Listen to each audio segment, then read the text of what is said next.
السلام علیکم، welcome to لمسی جنون نیو ایپیسوڈ۔ جلدی سے ویڈیو کو لائک کر دیں اور اگر آپ چینل پر نیو ہیں تو چینل کو سبسکرائب کر دیں۔ جن کو پورا کرنا رومان شاہ اپنا فرض اول سمجھتا، مگر اس وقت وہ شازیب کا لحاظ کرتے ہوئے میرا کو فون بند کرنے کا بول رہا تھا، مگر بیچارہ پچھلے 15 منٹ سے اسے سمجھا رہا تھا کہ فون بند کر دے، مگر اب بھی اس کا فون چل رہا تھا۔ آخر میں بیچارہ رومان شاہ اپنی بہن کے آگے ہار مانتے ہوئے اسے کہہ رہا تھا کہ ٹھیک ہے میری ماں، مجھے لسٹ سینڈ کرو، میں لیتا آؤں گا جو بھی بولو گی، مگر ابھی فون بند کر دو۔ میرا ایک فرینڈ میرا ویٹ کر رہا ہے۔ ڈاکٹر شازیب میرا کے لیے کافی سیریس تھا۔ وہ بہت جلد اپنی ماں باپ کے ہاتھوں میرا کے گھر رشتہ بھیجنے والا تھا۔ ڈاکٹر شازیب اس لیے بھی ٹینشن پر ہی تھا کہ اسے پتا تھا کہ رومان شاہ کو اس رشتے سے کوئی خاص اعتراض نہیں ہوگا سوائے عمر کو لے کر، کیونکہ رومان شاہ اور ڈاکٹر شازیب ہم عمر تھے اور میرا ان سے تقریباً 8 سال چھوٹی تھی۔ مگر ڈاکٹر شازیب کو یہ یقین تھا کہ وہ رومان شاہ کو سمجھا لے گا، بس اسی وجہ سے وہ فی الحال میرا کی پڑھائی مکمل ہونے تک چپ تھا۔ سوری ڈاکٹر صاحب، اصل میں گھر سے فون آیا تھا تو سننا بہت ضروری تھا۔ رومان شاہ معذرت کرتے ہوئے واپس سیٹ پر آ کر بیٹھا اور آپس میں دونوں گپے مارتے ہوئے کافی سے لطف اندوز ہو رہے تھے۔ آج تقریباً ملک زبیر کو ہاسپٹل سے ڈسچارج ہوئے 15 دن ہو گئے تھے۔ اب وہ پہلے سے بہت بہتر تھا، کیونکہ گولی ان کے دل کو چھوڑتے ہوئے گزری تھی، تو اس لیے ان کا آرام کرنا بہت ضروری تھا۔ فی الحال انہوں نے آفس سے مکمل چھٹی کی ہوئی تھی۔ آفس کا زیادہ تر کام ان کا سیکرٹری ہی سنبھال رہا تھا، مگر آج رومان شاہ اور ملک زبیر والی ڈیل کی کچھ اہم فائلز تھیں جن کو رومان شاہ اور ملک زبیر نے آپس میں ڈسکس کرنی تھی۔ اس لیے ملک زبیر نے رومان شاہ سے بہت زیادہ ریکویسٹ کر کے اس سے اپنے گھر آنے کو کہا تھا، کیونکہ اس وقت ملک مکمل بیڈ ریسٹ پر تھا تو وہ گھر سے باہر نہیں جا سکتا تھا۔ ویسے تو رومان شاہ اس طرح کسی بھی گھر جا کر آفس کا کام ڈسکس نہیں کرتا تھا، لیکن ملک اس حالت کو مد نظر رکھتے ہوئے رومان شاہ نے اسے گھر آنے کی حامی بھری تھی۔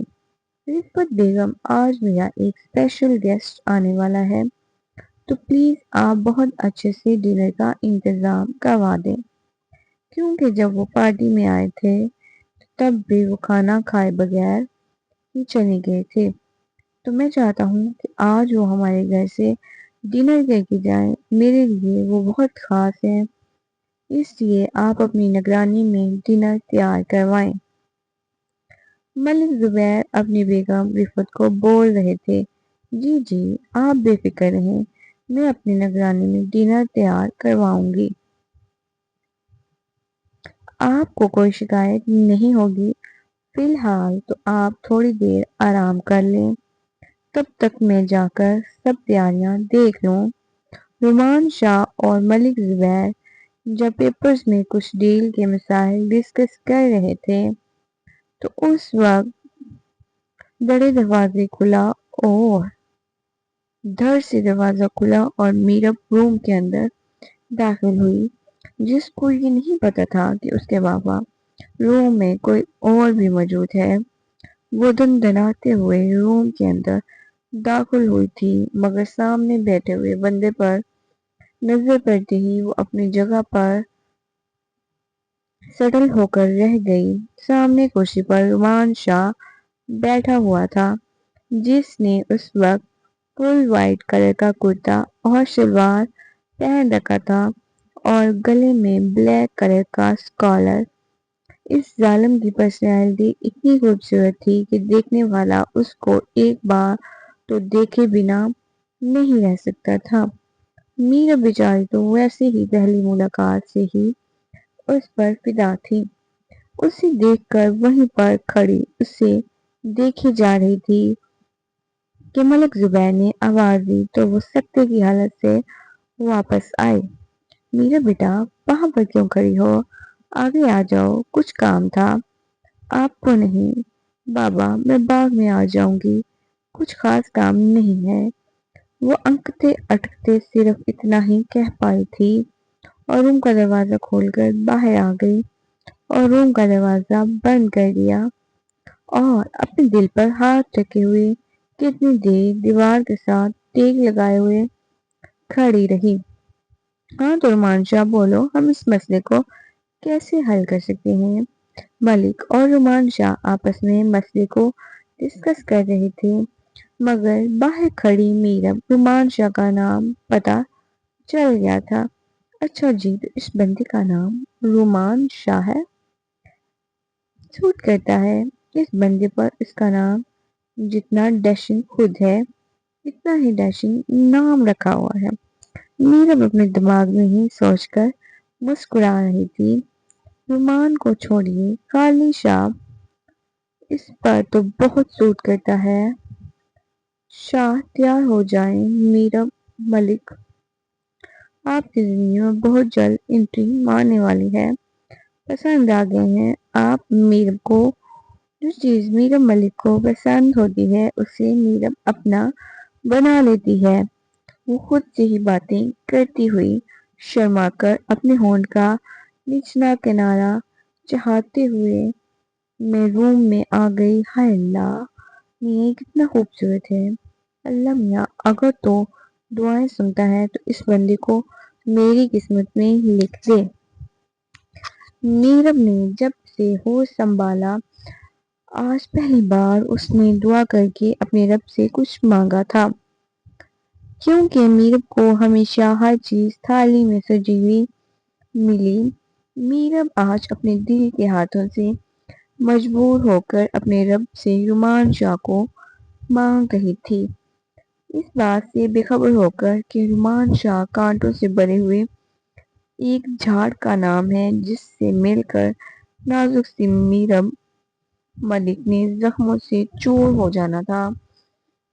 رومان شاہ کے جانے کے بعد میرم نے اپنے پاپا کے موبائل سے رومان شاہ کا نمبر نکال کر اپنے فون میں سینڈ کر کے اپنے پاپا کے فون سے واٹس ایپ چیٹ کلیئر کر دی۔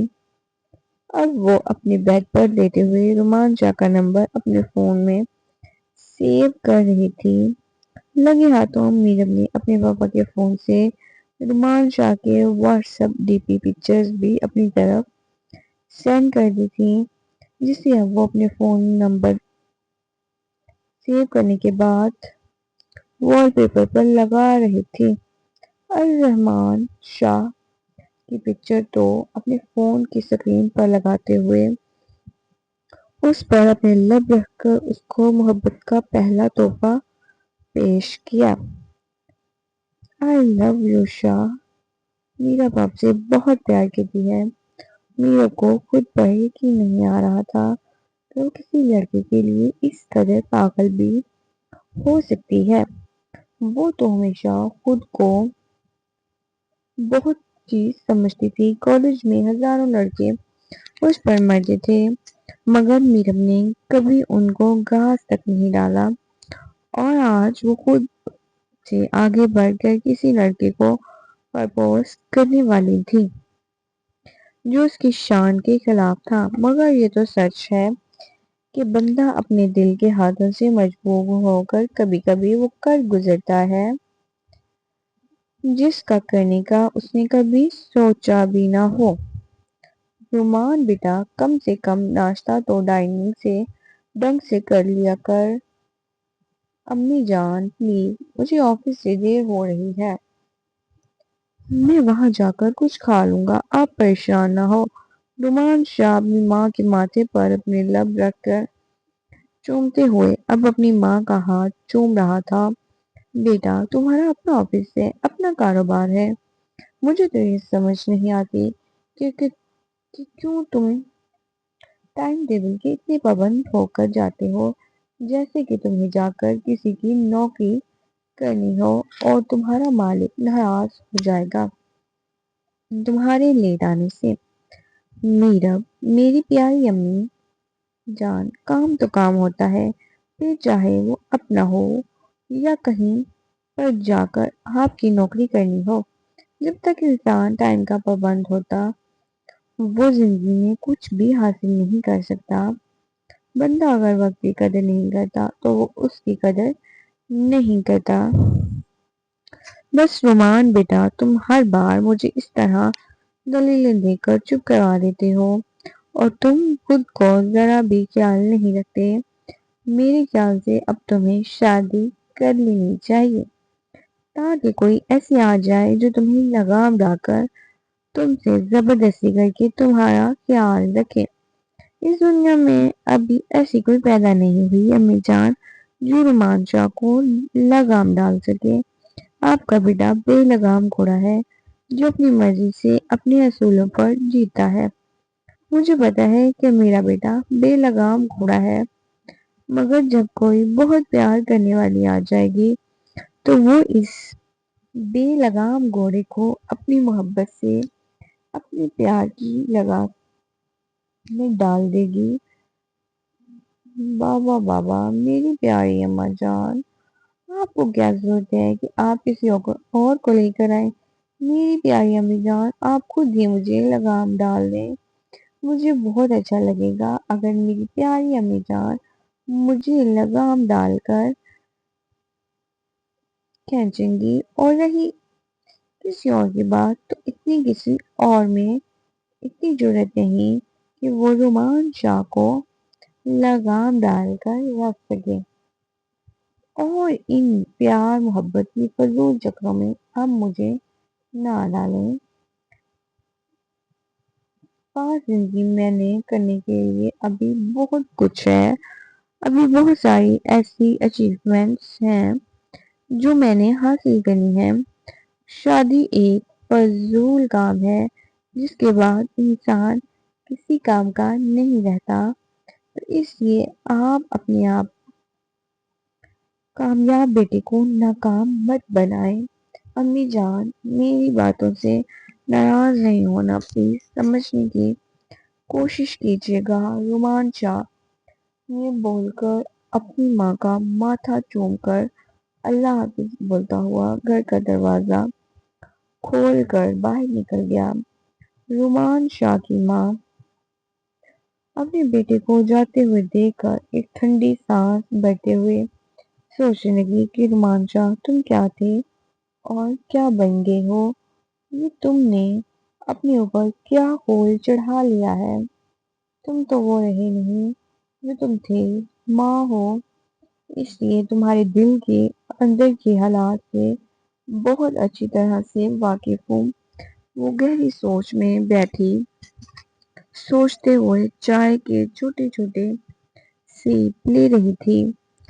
سر، آپ سے کوئی میڈم ملنے کے لیے آئی ہے۔ رومان شاہ جو بیٹھا ہوا فون پر ڈاکٹر شاذیب سے احمد کا حال چال دریافت کر رہا تھا، کیوں آج صبح وہ بہت جلدی آفس آ گیا تھا کیونکہ اس کی آج کوئی میٹنگ تھی، اس لیے وہ ہاسپٹل احمد کو دیکھنے نہیں جا سکا، مگر اس کے دماغ میں مسلسل احمد ہی چل رہا تھا۔ وہ جی واہ، کیا بات ہے، رومان شاہ سے کوئی میڈم ملنے کے لیے آئی ہے، آج دن کس طرف سے نکلا ہے؟ رومان شاہ اکثر شاذیب پر فون پر رومان شاہ کی سیکرٹری دلاور کی آواز سن رہا تھا اور وہ ہنستے ہوئے رومان شاہ کی ٹانگ کھینچ رہا تھا۔ رومان شاہ کے نزدیک رہنے والے سبھی لوگ اچھی طرح سے پتا تھا کہ رومان شاہ کو لڑکیوں سے الرجی ہے، اور امیر لڑکیوں سے تو حد سے بھی زیادہ الرجی ہے۔